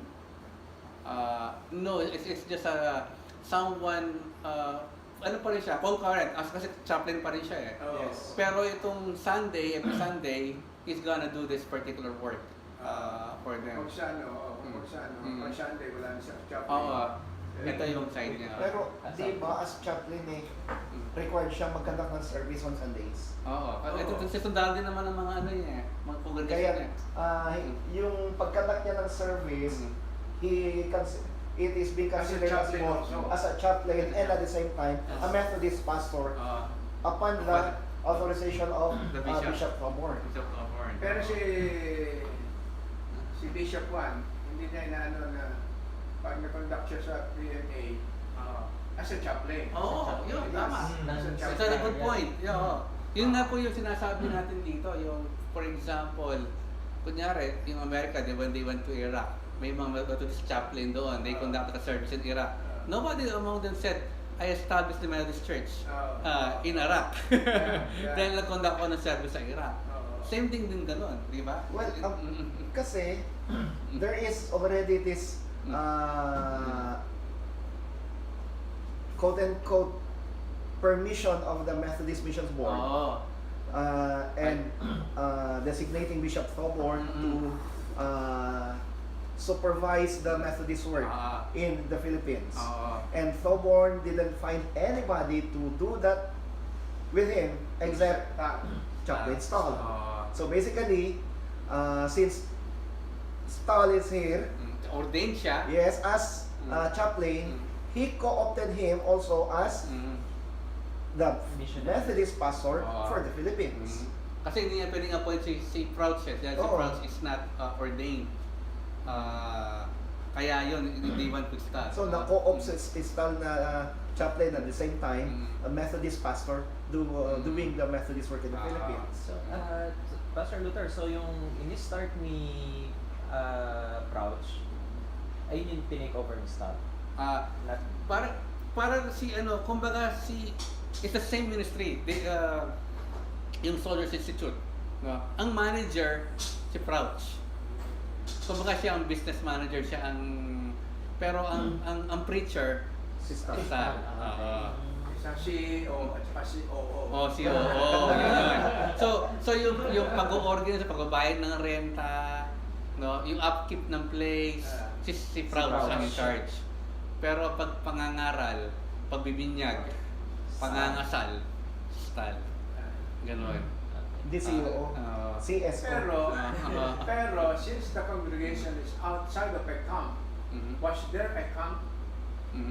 But Kasi was there a camp or Military camp. a military base or when I conduct a service in a Within the military base. base, yes, I am a chaplain. But outside of the camp or the military base, I am a Methodist pastor. Siguro parang ganun ang arrangement. Because it's a congregation within Plaza Tiague. So that's outside of the camp. Outside. If there was a camp. If there was a camp. If there was That a was camp. that was at a then- camp area, but of course it's not too far from the walled city. Kasi may mga camp na sila doon eh. Yeah. Um, Kasi I'm thinking that like a Methodist congregation because it's outside Yeah. of a, yeah. you know. Yeah, it was a Methodist congregation, yeah. Yeah. So it is the same congregation by virtue nung yun nga, ito yung congregation pinagmula ng Central at later on, few weeks later, ng Filipino congregation, which Sa became NACS later on. Yes. Kaya hindi ka lang mag-away yung NACS at Central, parang 1899. Oo, Same yung pinanggalingan nila eh. Basta nauna ko sa Tiague. Yun ang nangyari. Yun ang magandang tukla. When you went to Quiapo area, Mhm. ano yung street? Goiti Plaza. Yung ano, When P. you Gomez, went- P. Gomez, Gomez, Palangka. diba? Sa Palangka. Mhm. Malayo din doon sa teatro. Ano? O was it the Yun, teatro? yun ang Teatro Pilipino mismo, yun. yung SM. Okay. Siya mismo yun. Sa Quiapo. Tapos ilang yards lang, yun ang ano eh, yung Plaza de Goiti, Oo. yung Plaza Lacson. Alright. Walking distance lang, napakalapit. It is the irony that wala tayong museum. Unahan tayo ng iglesia. Kailangan natin po. Not even a landmark. Pag-bless lang ng iglesia. Mhm. Ang gusto ko makita ngayon, yung parallelism kung saan sinimulan ni Felix Manalo nung siya ay nasa Methodista. Episcopal, yun ang gusto kong dalawin sa iglesia. Paano inano yung portion na yun. Gusto ko rin mabasa po yun eh, yung pasugo kung saan ano yung account ni Felix. Kasi marami siyang pinuntahan po ng mga grupo eh. Oo. Dati siya Parang naging siya, nag-forum shopping siya. Forum shopping siya sa Alliance, sa Alliance. Yes. 7 day. 7 day. Pinasama-sama niya sa Methodist. Presbyterian. So nandun lahat eh, pinaghalo-halo niya eh. Estudyante ng UTS. Nagpunta ko isa sa Elwood, nandun sa Elwood. Parang nagkaroon pa siya ng idea sa Masonic because yung logo ng INC, Oo, may meron ganun. Reason. Tama. may. May reason, no? May ganon. Oo. Pinaghalo-halo niya. Yeah. Tsaka ito po, ito ginatago ng mga iglesia, itong account na ito, 1914. yes. Nung maordinahan si Felix Manalo, sino nag-ordina sa kanya, palagay niyo? Yeah. Alam mo sino? Mga kaibigan niya Methodist sa pastor ang nag-ordina sa kanya. Kaya, Kasi nakita ko sa internet po yung actual program ng kanyang ordination. Pag binasa ko yung mga either mga Yemilip ang nag-ordinate sa kanya, tsaka mga ordinadong MEC pastors na kaibigan niya. ayaw ilabas na iglesia yan dahil mapapahiya sila eh. Doon sa claim nila na sila lang ang kasi ba't napo-ordinate siya sa Methodista? Totoo. do you have that Do you have that Meron po document? ako. So, bigay mo sa akin. Bibigay ko sa akin. Kasi yung chief of staff ni Ka-Eddie, staff namin sa court. Ganun Staff pala. namin sa court. Hanapin ko ba nasa laptop ko yata? Tapos itong yung anak ni attorney ni DOJ, former DOJ Secretary, yung active na iglesia, yung nagtanggol kay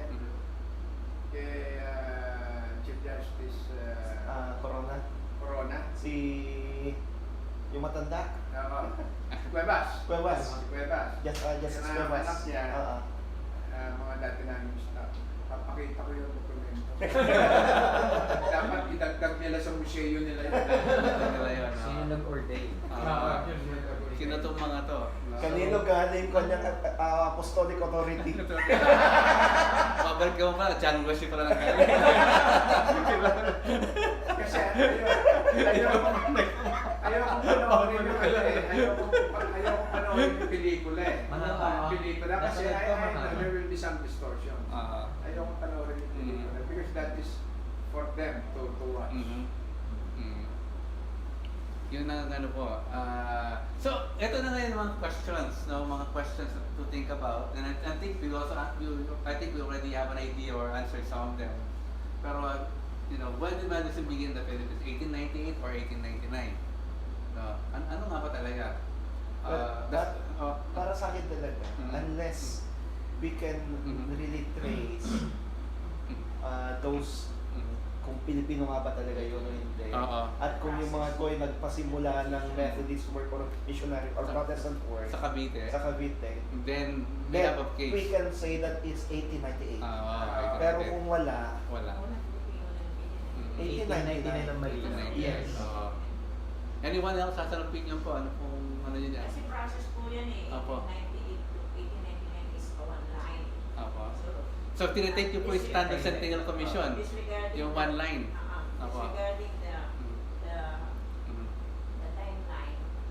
Maganda yung sabi ni Pastor na during that time, whatever is the division, if there are no Filipinos at the start, and then the other half is Filipinos came in, that will be the determining factor. And at the end of that process, 1899, doon siya naging established. Doon sila makikilala. Sa tingin ko, Dr. Luther, no, masyado kasing narrow yung pagtingin ng beginning eh. Ang ibig sabihin ko narrow, masyadong based sa isang activity. Nag-worship service, ayun ba yung beginning? O paano pag may ibang activities aside from worship service, nag-represent? So you're now asking a much bigger question now. Kasi Ano nga ba? How do you define the beginning? Yeah, no? beginning, nag-worship service, that's the beginning. Pero paano pag before that, may mga coordination, may coordinating work na, may meeting, which is also ministry. Same form, same value of the problem works. with that is we don't have documents and we don't have records to show that after the 1898 worship service nagpatuloy yung Methodist work or yung service na yun. Or- May bunga ba yun sa mga Pilipino? For example po, no, na-mention niyo yung sa Bolos Island, na mas nauna pala. One of them is a Methodist. Methodist. O bakit si Stahl ni-recognize yung isang part ng YMCA hindi ni-recognize sa ng Methodist din naman. I mean, yung isa under lang ng chaplaincy, yung isa under ng YMCA. Chaplain ng YMCA yun. Oo, if we will No, hindi naman the- nila recognize na Methodist yun, but rather it's the work of the YMCA. if we will take the reasoning of na sa chaplaincy work, merong undeniable Methodist component through chaplaincy. Bakit sa YMCA, i-recognize natin may undeniable component ng YMCA na pwede Yes. natin i-recognize. Tama. Sa tingin ko yun yung isa. Yes. That's a good point. Using Bishop Macphail's logic, Logic. dapat dun sa YMCA kasi may Methodist component doon. Mas una yun. Mas nauna sila. Mas nauna yun. For 2 weeks. At established na 1898 talaga yun. Anyone else? Prof, ano nyo rin When I decided with a paper during the time in Deparo UMC, I was looking at institutional history where there is a organization elected or something like this and like that, no? And during the time when yung first district conference when Nicolas Zamora was ordained, that was the date ang iniisip Bali ko. March March 1899. March 5 or March 1900. March 1900. Ayun. Kasi pagbalik ni Tomar, doon lumitaw si Zamora. So I'm talking about institutional history where it was instituted, politically elected organization was established, structure, yung pa yung nakikita ko. So when That's a good point. when the structure is placed, when people get elected, that's the beginning. Parang ganun yung Parang institutional Yes. perspective. Kasi yung dalawang bagay kasi ito. The beginnings of Methodist work and the beginning of the church. The church itself. Dalawang bagay yun eh. Ano bang pagbabasa natin? Is it the beginning of the mission work or the establishment of the church? Oh, yung the charter church. Yes, no? the charter church. Oo. Saan ba ito magsisimula? So I think that also brings us to the third question, what sort of standards should we follow for establishing mission beginnings Local of our local churches? Kasi that kind of touches with that whole question eh. Lalo na nga yung mga, we get a lot of questions from local churches about their history. Pero meron din yung mindset na yung kailangan nauna kami. Ganun eh. For example, ang tingin ko ang usual practice, ang local church magmi-mission sa mission area. Nagpunta sila, sabihin na natin, kunwari lang, October, nagpunta, wala namang ginawang service. Pero nag-visitation sila, kinausap nila, that's the beginning of the mission work. Magsa-celebrate silang anniversary. And November. Because ayun yung time na nag-set foot sila dun sa lugar na yun. Hindi nung time na nag-elect, hindi nung time na. Ganun naman yung... tingin ko yung... That reminds me yung the beginnings of Christianity in the Philippines. Nung ba nag-land si Magellan, ano ba talaga yung titignan na, in practice, ano ba yung recognize natin na year of beginning? Today, actually, there is a paper coming from Mindanao. Inumpisahan nila sa first Easter Sunday. First Sunday. Yung introduction ng Christianity. Oh. Rather than the first Mass. the first It Mass. was actually the Easter. Easter. Easter Sunday. Bakit ano nangyari doon sa Easter na yun? It happens na nag-celebrate sila sa Butuan. Sa Butuan.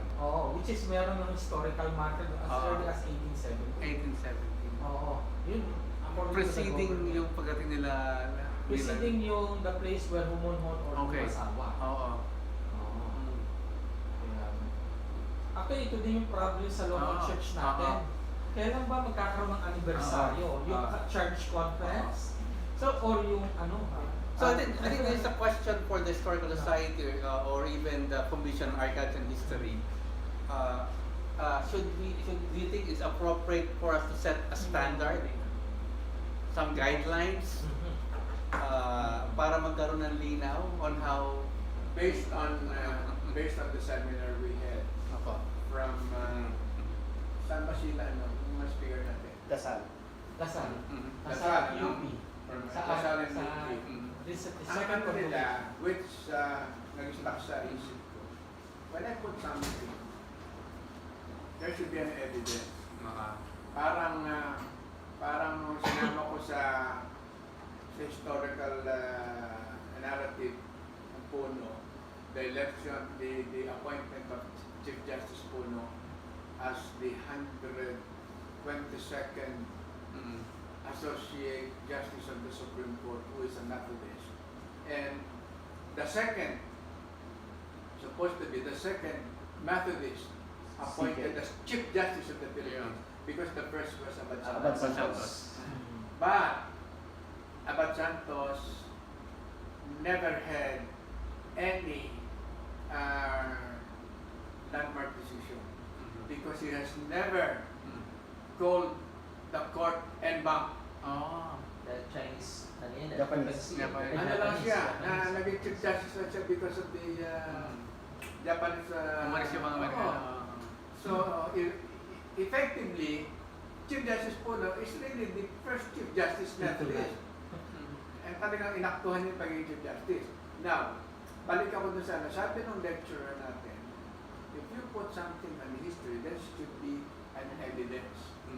Kaya inisip ko ngayon, kunin yung kanyang appointment, kunan ng picture at isama sa record. That there should be an evidence. In the same manner that we discussed tayo, na there is an evidence of account written in a book. So doon tayo mag-base what sort of standards. Then therefore, there should be an evidence. So siguro, yung mga nakita mo sa amin, that is our evidence na to prove that such has happened first. Kung ano nakita natin mga tanong ko ngayon sa story, pwede ba akong humingi ng mga ano na yan? Are there extra books or ano yan? Mga pwedeng sa picture lang, minura sa picture. Ang ating mga method sa Amerika, meron museum. Meron po tayong archive. Archives. Oo, yun. So most of my research, ginawa ko po sa archives natin sa New Okay. Jersey. Yung mga records ng mga missionary records, Yes. yung mga correspondence. So meron ng mga correspondence yung noong 1898 pa about starting work in the Philippines. Pero yung actual initiation happened in 1899 nung dumating si Tovarn. Doon nangyari. So again, which begs the question, ito na yung overall question na ngayon, na yung ano ba talaga? Ano pagbabasihan natin? Ano yung standard? And then yung question ko kanina, appropriate ba na as the Commission on Archives and History, or do we think we should set a standard as a guideline for local churches? What's I to think guide so. them in their I think so. It's a matter of discussion. Uh-huh. Kailangan may standard May talaga. standard talaga. Kasi we have many things na interpretation Ang sinaselebrate natin kasi founding anniversary eh. Mhm.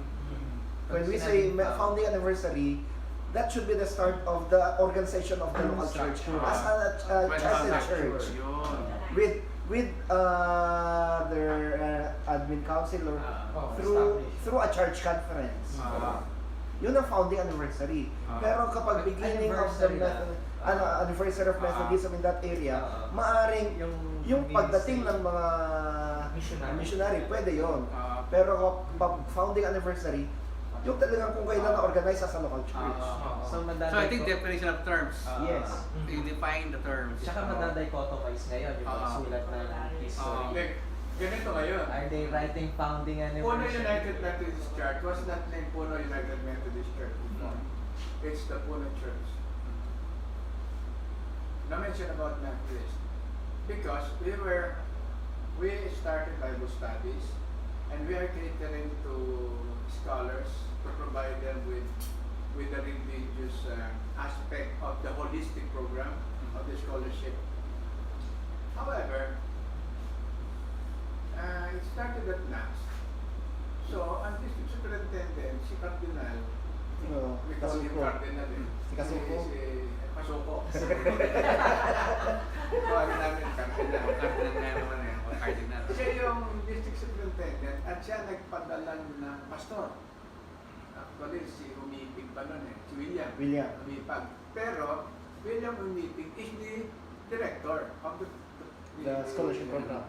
The scholarship program. Tapos, ang naunang si Gregorio. Abraham Gregorio. Mhm. No? Still, Puno Church. No? Dahil we cater to Catholics, we cater to Baptists, we cater to Iglesia, parang huwag na i-inject, sige, kinukonverte natin kayo sa Methodism. Non-sectarian. Non-sectarian. Pero there is that component of the religious, spiritual na pinoprovide. No? Ngayon, kung iano natin doon sa founding, nung magsimula, saka palang nagkaroon ng mga officers chairman, mga yun. Pero nagsisimula tayo ng celebrate October 2nd. Pero natatandaan ko, kaya October 2nd, just nearest the, birthday or death ni Junior, ni Judge Isaac Puno.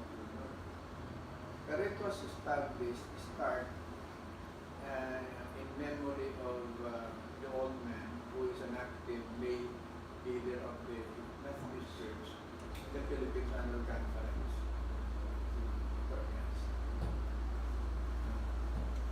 And yet, we follow the founding anniversary nearest October 15. Yes. October 15. Yes, kasi yun ang nakikita ko. Kapag founding ay ilalagay natin, it should start with the day that it was actually organized as a local church. Pero kapag ilalagay natin na 32nd anniversary, The beginning of the yes, work it can be traced back from the very beginning of the mission work. Pero karamihan sa gamit natin ngayon, founding anniversary eh. Pag founding nga naman talaga. Oo. Established. So siguro ang I think that's a good answer to that. ano? magle-layout niyan sa lahat ng annual conference, guidelines for Ito, ayun. We have two. We have Puno Masa. Puno Masa was recognized as a local church after 12 years. Yes. After 12 years. So, kailan anniversary nila? Ang founding anniversary nila is Nung simulan. nung na-organize sila and then na-recognized by the Kamuning Conference. That's their founding anniversary. In the same manner, ang Bulacan Mission. Mababago po nyo sa amin pagka nag-charge conference. Kaya sa inyo, halimbawa, pag naging local church na ang Bulacan, hindi, kung gusto nyo magpatuloy yung bilang nyo, huwag nyo ilagay na founding anniversary. Pero church anniversary pwede, but not founding anniversary. Kaya ang founding anniversary din namin po will be kung kailan mag-charge Yes. So, kailan kayo ni-recognize ang annual conference? Yes. So pag mag-aas tayo ng narrative, dapat ang general title, anniversary lang. Kasi ang founding anniversary, mag-i-exist siya within the whole narrative ng ano eh. Yeah. Yung So nag-start, ganito. ang Pero ma- na-found siya, ganito. Pero under lahat yun sa Nung nasa Bea celebration ako, ng anniversary. at nag-gather sina Mrs. Arichea na church histories ng buong na lahat ng churches sa Bea. Ang ginawa eh, kailan ang nagsimula ang mission work? Yeah. And then, kailan na-found? Sino yung founding DS? Sino yung pasok? Yun Mas lagi malinaw ang yun. kasama sa mga data na hiningi sa amin nun. Kaya sino ang nagpasimula? Kailan na organize? Kasama natin yun. As local church. Yes. Kasi talaga yung founding, the day that it was organized as a local church. So that should be the standard. We're Should be the talking about standard. standard, so that should be the standard. So there's a guide now for the into the work, yeah. Kasi dapat yan, ibababa yan. Dapat yan. Yan madugo ang discussion eh. Oo. Yan Basta- madugo. basta- Mag-aaway na naman ang Central at Samnax niya. Pag church anniversary, the day that the mission work started. Kasi there's already the church. Pero yung founding anniversary, yung na-organize. Yeah, so the reason we have to set standards too is, yun nga, ang problema kasi, yung history, kailangan magkaroon ng integrity yung history. Huwag nating hayaang mabahigan ng politika. O personal na interest. Ang personal na interest. Yun yung kaya kailangan we just have to rely on hard research. Kasi that's how you can establish integrity. Yung kasi sa atin maraming, kasi a good example, for example, yung Mexico, UMC sa Pampanga. Oo. May sinasabi si William Tolentino. Meron silang oral history. Ang problema, when you rely on oral history, Evidence pa rin. yung lalo pag interview yung mga sinabi ng matanda, Oo. hindi accurate yun eh. Tama. Kasi nagkakamali tayo sa mga detalye eh. Pag nag-interview ka, yung interview hindi ganun ka-reliable when you're talking about dates. Yung essence, siya, reliable sa essence. Yung essence niya reliable, pero yung details hindi reliable. Yung information, yung dates, mga ganun. What you need for those is evidence, historical, yung paperwork. You need documents. William Tolentino was actually, nag-quote pa siya na sinulat daw ni Jose Rizal. Sa bulong mo sa writings ni Rizal, nabasa ko na halos lahat. Nasaan may binabanggit yung si Don Mariano. Don Mariano po na, Ewan ko saan kinuha. na benefactor ni Rizal. nabasa ko yun sa souvenir program ng Pampanga. anniversary ng medicine sa Pampanga, 50 years anniversary. Ang footnote nun, Yun ang wala, yun walang Wala. basic, walang footnote. Walang problema. It's just based from oral tradition. oral tradition. Walang tradition. Gaya for example, sa Mexico, sinasabi nila, ang nagpasimula si Miss Isabel. Miss Isabel ng Presbyterian. Pero wala akong makita record ng Miss Isabel. Pero ako nakita Elizabeth sa records. Pero Pero, yan ang mo sa polo. Kasi Opo. ewan ko kung saan yung pagkano nyo, kay UP. Sa UP. Si Polo, si Sa polo yung Yung Valenzuela. that mentions during the annual Annual conference in conference. Malolos or something that claims that Dr. Pio Valenzuela, a friend of Jose Rizal, was one of the founding Members. member of Polo. Polo election in this church. Together with my great-grandfather, Felipe Mendoza. So we do know that that Pio Valenzuela, at least based from the claim of D.S. Joshua Kattingham, was a Methodist. He was a anti-gambling governor. Yun ang sabi niya. He was a governor. So, na if you would ask the Valenzuelas, who are, ano sabi nga, wala silang alam. padlock Catholics, Mm. andado, sarado. They wouldn't They wouldn't acknowledge that. acknowledge that. They won't acknowledge that. They are Roman Catholics. Ano Catholics? Oo. Yun yung mga ano.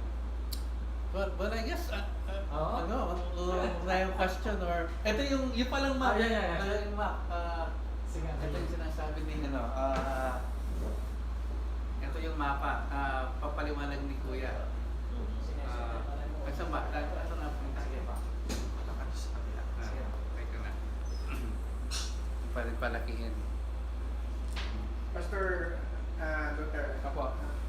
what materials do you have available for us to if you have something to produce or print or Ang gagawin ko, mag-uusap po kami ni Prof. Yes. I have a substantive collection. Oh yes.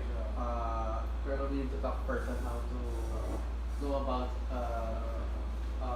with that. Kasi I want to make those materials available for everybody. Kasi I want to reserve the entire cabinet for only use for something.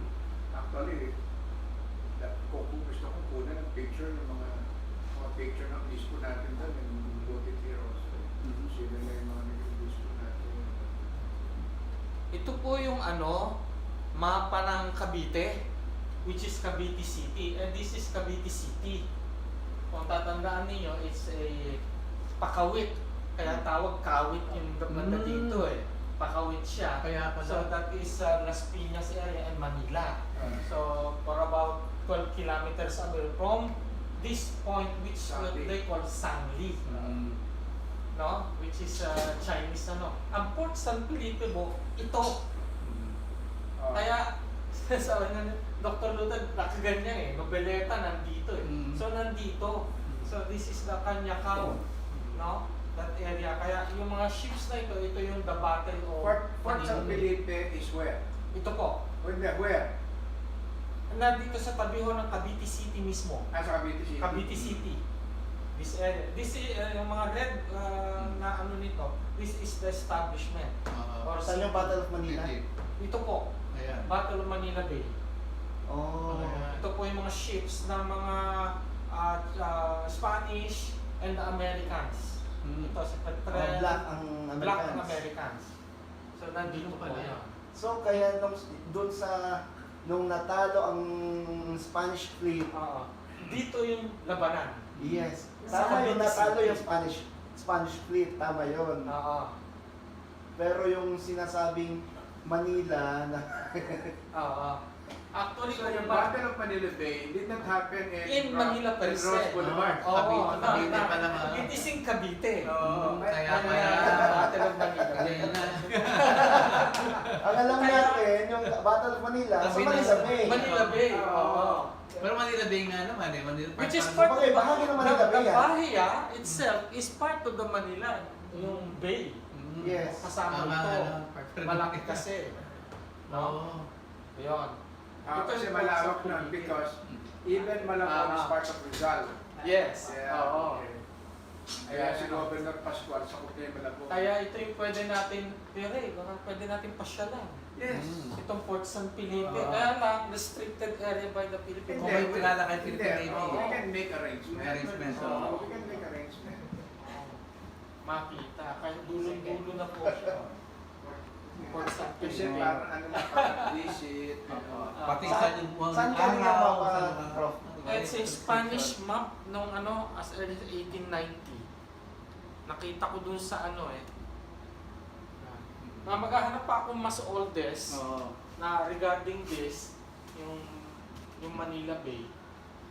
Kaya, actually meron tayong church po dito. Gusto ko din alamin kung kailan nag-umpisa yung church natin sa Cavite. Oo. Cavite City MC. Cavite City UMC at kine-claim ng conference that is the oldest All this. Methodist church in Cavite. Ito yung... Hindi ko lang alam kung kailan nag-umpisa. Kaya, Siguro, dito O sa baka yung later na yun, no, after nung Oo. hindi natin sinunod yung committee agreement. siguro kailangan din nating alamin yung history ng mga ibang simbahan dyan. Mga UCCP. Oo, baka yun yung mga original. Yes, baka yun yung mga original na Oo. yung walo. Baka nandoon. Baka nandun. Oo. Tapos yung walo, hindi pa natin alam kung Pilipino nga yung mga walo na yun. Oo. We don't know. Parang hindi malinaw Hindi eh. malinaw. Baka mga Italiano. Okay, Oo. Tatalita, ang nanay. Ilocano.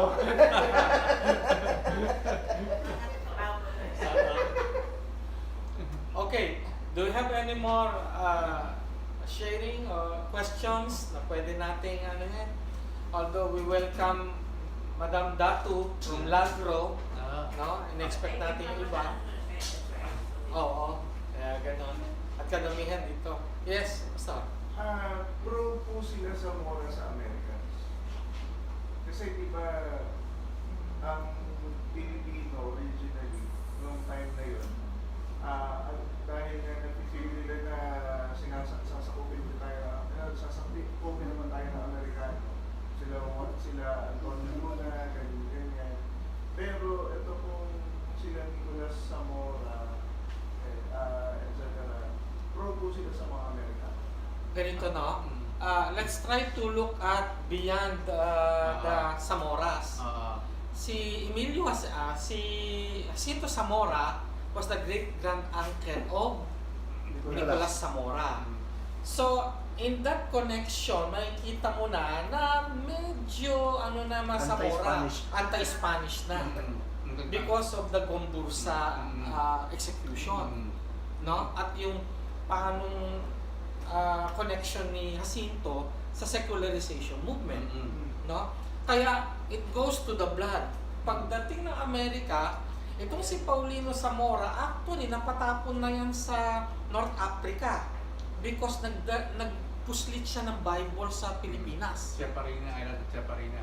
Oo. No? Kaya makita mo protestante na itong mga mga Zamora na ito. Hindi mo, nagpasok lang ng Bible, pinakulong at pinatapon pa sa North Africa. Oh. Kaya, that was as early as 1890s nangyari kay Paulino Zamora. And here comes, ito na, dumating yung mga Amerika at pagkakataon na, sinabi niya, mas magaling itong anak ko eh. Pero No? saan kaya? Saan Kaya, kaya? ito na yung So, the Zamoras, you trace back to the Gombursa. Mayroon din kwan, based sa sinabi ni Dr. Luther kanina, mayroon din medyo naglalaro sa isipan ko na naalala ko sa isang article na nabasa ko. The relationship of the spread of Masonry with the spread of Methodism in the Philippines. Kasi mga mason ang nag-udyok sa kanino para Oo. magpasimula ang Methodist work. Yung sa Pangasinan, mayroon akong nabasang article sa isang journal na Masonry and Methodism Oo. magkasama yan. Tama. Kung nasaan ang Masonry, nandun din ang Methodist work. In the Philippines. Yung Or- Pangasinan. Sa Pangasinan. Pangasinan. Now, ngayon, hindi lang pala sa Pangasinan yun, kundi pati sa Manila, mga mason ang nag-udyok upang talagang magpasimulan ang at lumagana ang Methodist work. Including other Protestant churches. Ganun din. And, so, pero hindi yan naisusulat sa mga history books natin. Siguro magandang tingnan din na aspeto makita. yun. Yung link. Yes. Magandang future project yun, yung link ng Masonry with Protestantism in the Philippines. Actually, there is a writing talaga with the katipunan na inorganize ng mga mason Oo. as early as that. Ang Masonry, kinokondena ng Catholic Church. Oo. Kaya marami ding mga revolutionaries nag-protestante. Oo. Because of that, because they were Masons. Either naging sila, yung independiente, Yes. or Protestant. Kasi mason si De Los Reyes. Sana si Aglipa. Aglipa, Oo. Mga mason na yung mga yan. Mga Mason. Oo. Pero yun nga po, may ibig sabihin po, magkalaban si Antonio Lund saka ang Zamora. I think hindi pwede mo ang sasabi mo parang tanong mo kanina parang pro-American sa mga Zamora. I don't think they're pro-American. They're more of they're pro Protestantism, parang gano'n. Mas mahalaga sa kanila yung kanilang religiosity. Yes. Yun ang And we cannot conclude that the Zamoras are pro-Americans. In the first place, kumiwalay nga sila sa Methodist Episcopal Church because of nationalism. The spirit of nationalism, and so the Yemenite was organized. So meron yung what attracted them to Methodism, even though it was the religion of the conquerors, no? Was because they were already Protestants to begin with nung dumating yung mga Amerikano. And this would be anything but Roman Catholic, parang ganun eh. At ito yung nag-offer ng opportunity sa kanila to express their hidden faith, you know, and get out in the open. Nung dumating yung gawain ng mga Protestante sa Maynila. So that's why they gravitated towards it. Thank you po. Any more? Probably that would be the end of this roundtable discussion. And I hope Hindi nga lang round ang table. Oh, hindi nga lang. Rectangular table. Kaya ganun. So, hinihintay pa natin yung ating lunch na order na okay na? Siguro meron pa tayong coffee habang hinihintay. So, probably we could end it in a closing prayer. Then, pwede pa mag-uusap-usap habang hinihintay natin yung Pastor Joey, can you Sige. end us with the closing Let's prayer? pray. We thank you, dear God, O God of history, God who intervenes in the lives of people, for this wonderful session that you've given us. Things start to be enlightened. We thank you for the life of Dr. Luther, Yes.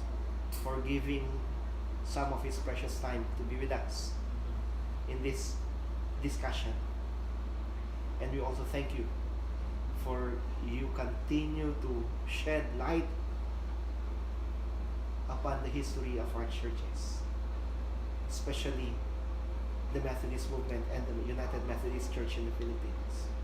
Lord, we ask you that you please send more people to be interested in preserving the history of the church. Yes. For it is only through looking back at history that we can really move forward to the future. Thank you for the fellowship, and thank you for the wisdom that you have given us, especially upon Dr. Luther. In your name of Christ, Amen. Amen.